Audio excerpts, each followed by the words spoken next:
What's going on, everybody? Welcome to another episode of Guns N' Roses True Story. And in past episodes, I've talked a lot about songs, albums, and that kind of stuff. We're going to take a little bit of a detour in this episode, and we're going to talk about the Guns N' Roses pinball machine and Guns N' Roses in video games in general. So let's talk about the pinball machine. So if you guys don't know, Slash is a huge pinball fanatic, and Guns N' Roses actually released their own pinball machine in August of 1994. It was actually designed by Data East, and it was actually spearheaded by Slash. Slash was a huge pinball fanatic. At one point, he owned like 19 machines, and he thought that there should be a good rock and roll pinball machine. He thought there hadn't really been one for 15 years. The last one that was around was, according to him, was Ted Nugent's, and he said the Ted Nugent one he hated and it sucked. And he thought Guns N' Roses was a big enough band that they could probably get away with putting out a pinball machine. So he approached Data East, and it was sometime during the Use Your Illusion tour. They have their offices in Chicago. Slash's first wife, Renee Saran, was actually from Chicago.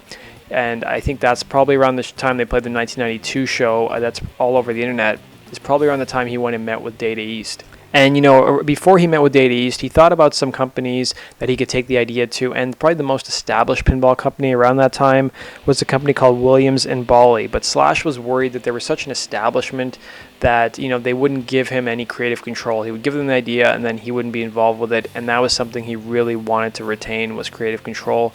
So he always thought that Data East was sort of like the underdog company in the pinball world, and they always made great games. So he went to Data East, and they were ecstatic at the idea. They wanted to do it, and Slash was actually heavily involved with designing the actual pinball machine down to the rules of the game and the ramps. In fact, Slash said he met with one of the designers and spent hours in boardrooms coming up with design details and rules and that kind of stuff. And Slash even said that before he hooked up with Data East, he got to take a tour of their showroom. He got some history on the company, and that's what really made him appreciate the company, and that's why they ultimately decided to go with Data East. Of course, they also gave him a lot of creative control over the actual design. And if you look at the actual designers of the machine, Slash is listed as one of the designers, amongst a couple other people as well. So when the Guns N' Roses pinball machine came out, they only made about 3,000 of them, and you can actually still find them online. Now they retail for I've seen around $7,000 US for a pinball machine. If I was a millionaire, I would totally buy one.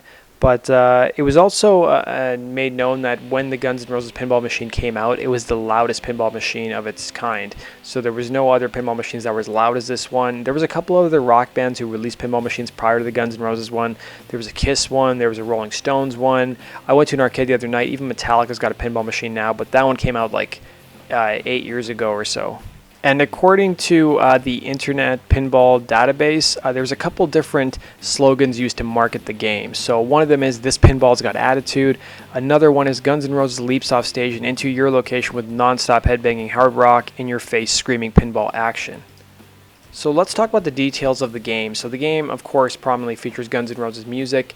It features a total of 9 tracks. Now, what's interesting is one of the tracks is a song that was never released. It was recorded during the Use Your Illusion era, but they never finished the song, and it's called Ain't Going Down. So from whatever I was able to uncover, apparently there was no vocals on Ain't Going Down. It was just like an instrumental cover. But it was actually released as part of the actual pinball game. And then the game also features some other more well-known Guns N' Roses songs like "Welcome to the Jungle," "Mr. Brownstone," "It's So Easy." And what's really cool about the pinball machine is that they actually use the master recordings, so you can actually hear like the separated guitar track on it as well. And even some members, including Duff, actually provided voiceover for the game. So if you like screw up and you miss a shot, Duff will actually have like his voiceover come in and actually say something. And even Mick Bob, who was one of Guns N' Roses' techs, actually introduces the band for the pinball machine. If you guys don't know, he used to introduce the band prior to every concert on the Use Your Illusion tour. He's still with the band as part of the reunion tour, and he's introduced them a couple times in 2016. Now, the actual pinball machine uses a lot of the same kind of photography and artwork that's prominently featured in Robert John's book, Guns N' Roses, The Photographic History. Now, if you guys don't know who Robert John is, he was the band's photographer from like the early days all the way to like 2003. And he did a great documentary back in 1994 called Photographic History. You guys should definitely check out. Now let's talk about the actual modes of play. So there were multiple modes of play available, and Slash is the one who came up with the actual story or main purpose of the game. So the main purpose of the game is to try to get all the band members on the stage at the same time. It's kind of like a joke that, during the Use Your Illusion era, they were always late for concerts. They were never punctual. So each actual ball represents a band member. And if you get all the band members on the stage, you can actually play with 6 balls at once. Now, the actual shape of the game's ramps are actually references to the band's initials. So the green ramp is shaped like a G, and the other one, which is red, is shaped like an R. And what's really unusual about this table compared to a lot of other pinball machines is that most pinball machines just have a single plunger that you just pull and release to actually start the game. This game actually has a revolver you have to pull to start the game. So there's a trigger you pull, and then there's also a second plunger, which is the shape of a rose. Now, Gilby actually sued the band over using his likeness in the pinball machine. So while the pinball machine was being developed, Gilby was still a member of the band. But once the pinball machine came out, he was no longer part of the band. But if you guys saw some of the earlier pictures, you'll notice that his picture is featured on the pinball machine. So he filed a lawsuit against Guns N' Roses in December of 1995. He ended up getting an out-of-court settlement, which was never actually disclosed, the amount. So Slash stated that his favorite pinball machines growing up were the Addams Family, Jurassic Park, Funhouse, and Party Zone. He said that in 1998 he doesn't play the GNR pinball machine anymore since he's sick of hearing Welcome to the Jungle. And at one point, Slash owned 19 pinball machines, but had to sell one of them because his ex-wife Renee Saran thought one of them was actually talking to her. And this isn't Slash's only pinball venture. At one point in 1998, he was supposed to release a Slash's Snake Pit pinball machine. He even went so far to come up with the actual blueprints of it, but it never saw the light of day.